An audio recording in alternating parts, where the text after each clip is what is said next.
दारुल कुरान और सुन्ना पेश करता है।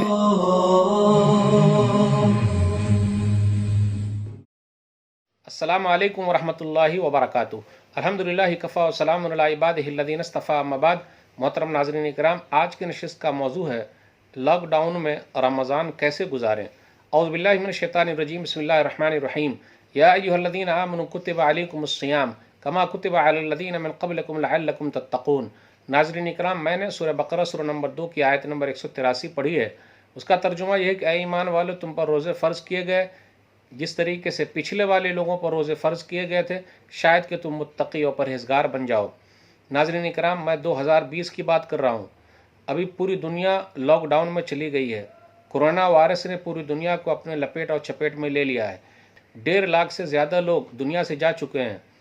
ये वायरस फैलता हुआ वायरस है, बहुत तेज़ी के साथ फैल रहा है। इसलिए हम और आप घर के अंदर हैं, लॉकडाउन में हैं। अब रमज़ान में हमें और आपको पेट डाउन करना पड़ेगा, यानी रोज़े रखने हैं। तो रमज़ान का महीना कैसे गुजारें। रमज़ान के महीने में नेकियां जमा करते थे, घर के अंदर रह कर भी। इस साल मैं 2020 की बात कर रहा हूँ, 1441 हिजरी की बात कर रहा हूँ। हम और आप घर के अंदर रह कर भी नेकियां जमा कर सकते हैं। नेकियां कैसे जमा करेंगे। घर के अंदर रहें, इफ्तार पार्टी तो नहीं कर सकते, तो कम से कम गरीबों के यहाँ इफ्तार भेज दिया करें।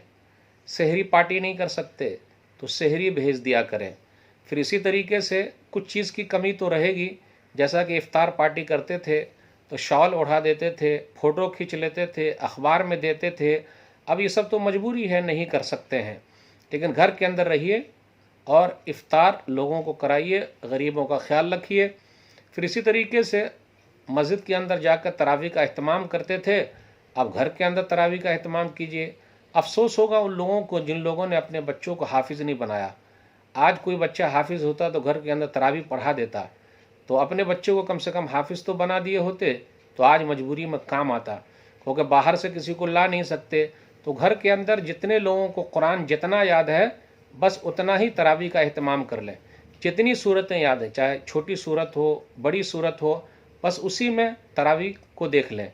छोटी छोटी सूरतें जैसे कुल हुवल्लाहु अहद, कुल औज़ु बिरब्बिल फलक, कुल औज़ु बिरब्बिन नास, जितनी भी सूरतें याद हैं, एक सूरत को भी बार बार रिपीट करके पढ़ सकते हैं, लेकिन घर के अंदर एहतमाम कीजिए। फिर इसी तरीके से अगर कोई हाफिज़ साहब घर के अंदर है, उसकी उम्र कम ही क्यों ना हो, अगर हैं तो वो तरावी पढ़ाएँ, दूसरे लोग उनके पीछे तरावी पढ़ें, बुज़ुर्ग लोग तरावी पढ़ें। अगर कोई बच्ची हाफिज़ा है तो वो तरावी पढ़ाए, लेकिन वो सिर्फ लेडीज़ को तरावी पढ़ा सकती है और वो सब के बीच में खड़ी होगी, आगे नहीं खड़ी हो सकती। रमज़ान का महीना जो हमें और आपको मिला हुआ है, रोज़े रखें। हाँ, जो आदमी बीमार है या कहीं सफ़र में, अभी तो सफ़र भी नहीं कर सकते, लेकिन जो बीमार है तो वो बाद में रोज़ा पूरा कर ले। फिर इसी तरीके से जो औरत दूध पिला रही है या जिसके पेट में बच्चा है, तकलीफ़ है, तो वो बाद में रोज़ा रख ले, अभी रोज़ा न रखे। फिर इसी तरीके से जिस औरत के रोज़े छूट जाते हैं रमज़ान में, वो बाद में पूरा कर ले, कोई हरज की बात नहीं। फिर इसी तरीके से शब कदर भी है रमज़ान के महीने में, तो क्या करें, घर के अंदर ही रहिए, जागिए, कुरान पढ़िए, पढ़ाइए, सुनिए, सुनाइए, लगे रहिए, नेकियां जमा कीजिए, सुभान अल्लाह, अल्हम्दुलिल्लाह, अल्लाहु अकबर का विरद कीजिए। अब इत्तिकाफ़ का भी मसला है, क्योंकि इत्तिकाफ़ तो मस्जिद के अंदर है। इंशाअल्लाह घर के अंदर जो हम और आप रहेंगे तो ज़रूर सवाब मिलेगा, क्योंकि जब हम सही हालत में जो नेक अमल करते थे, अगर हम बीमारी के अंदर आ गए, परेशानी के अंदर आ गए, तो उसमें अमल कर रहे हैं तो उसका सवाब ज़रूर मिलेगा। तो घबराने की ज़रूरत नहीं है। तो गैदरिंग से मना किया जा रहा है, उससे बचिए, इफ्तार पार्टी से बचिए। ख़रीदारी वगैरह करना हो तो भीड़ भाड़ नहीं लगाना है। कोशिश ये कीजिए जितना हो सके कम से कम चीज़ों में काम चला लिया जाए, ये ज़्यादा बेहतर है। रमज़ान में देख लीजिए, उलमा खुतबा रमज़ान में जाते थे तरावी पढ़ाने के लिए, दर्स देने के लिए। आज उलमा भी घर के अंदर हैं, बगैर दर्स दिए हुए हैं, लेकिन वो घर के अंदर से काम कर रहे हैं। तो मस्जिद वालों की जिम्मेदारी बनती है कम से कम बगैर मेहनत किए हुए, अगर उनकी मस्जिद में मेहनत नहीं हुई तो उनका भी ख्याल रखें। हाफिज़ साहब इधर उधर जाते थे, बेचारे लोगों को कुछ नजराने मिल जाते थे, उनका भी ख्याल रखा जाए। ये अलग बात है कि इस साल सब छुट्टी पर हैं, घर के अंदर बैठे हुए हैं, तो ख्याल रखना ज़रूरी है। अगर हम और आप ख्याल नहीं रखेंगे तो कैसे होगा। अरब के उलमा के बारे में कहा जाता है कि वो लोग ज़कात निकालते हैं, काश के अजम के उलमा भी, हम लोग के उलमा भी इतने ज़्यादा पैसे वाले हो जाते कि ज़कात निकाल सकें। काश, मैं दुआ करता हूँ कि अल्लाह ताला हर आलिम को, हर हाफिज़ साहब को उतना पैसा दे दे कि वो ज़कात निकालने वाले हो जाए। आमीन। आप भी आमीन बोलिए, आमीन। नाज़रीन इकराम, हमें और आपको अपने हाफिज़ साहब का, इमाम साहब का, मुअज़्ज़िनों का, खादिमों का रमज़ान के महीने में ख्याल रखना है। उसका ख्याल ज़रूर रखिएगा।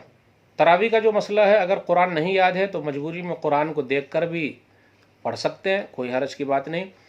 उम्मुल मोमिनीन आयशा रज़ियल्लाहु ताला अन्हा का जो ग़ुलाम था ज़कवान, वो मुसहफ़ में देखकर इनको तरावी पढ़ाता था। सही बुखारी किताबुल अज़ान, बाबु इमामतिल अब्दी वल मौला के ग़ुलाम की इमामत का बाब।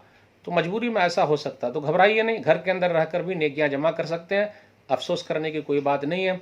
अब तो माशाल्लाह पेट को भी रमज़ान में लॉकडाउन कर देना है। अब सहरी इतना ज़्यादा मत खा लीजिए कि ढकारते रहिए। ख़वातीन भी सिर्फ खाने पकाने में न रहे, बल्कि वो भी ज़रा वक्त निकालें, नवाफिल का अहतमाम करें, कुरान की तिलावत करें, दीनी दुरूस और मुहाज़रात सुने, यह बेहतर है। उलमा के दुरूस वगैरह घर के अंदर रह के सुनिए, कुरान की तफसीरें सुनिए, जो आपको अच्छे लगे, कुरान और हदीस के हिसाब से जो बातें बताते आप उनके दुरूस को सुनिए। तो हम और आप कुरान को भी सुने, कुरान को भी सुनाएं, क्योंकि रमज़ान का महीना कुरान का महीना है। तो रमज़ान के महीना घर के अंदर रहकर भी फ़ायदा उठाया जा सकता है। अल्लाह हम सब को रमज़ान से पूरा फ़ायदा उठाने की तौफीक दे। आमीन। वस्सलामु अलैकुम वरहमतुल्लाहि वबरकातुहू। हमारे YouTube चैनल को सब्सक्राइब कीजिए, लाइक कीजिए, फॉरवर्ड कीजिए और बेल आइकॉन ज़रूर दबाएं ताकि आपको हमारे इस्लामिक वीडियो की नोटिफिकेशन मिलती रहे।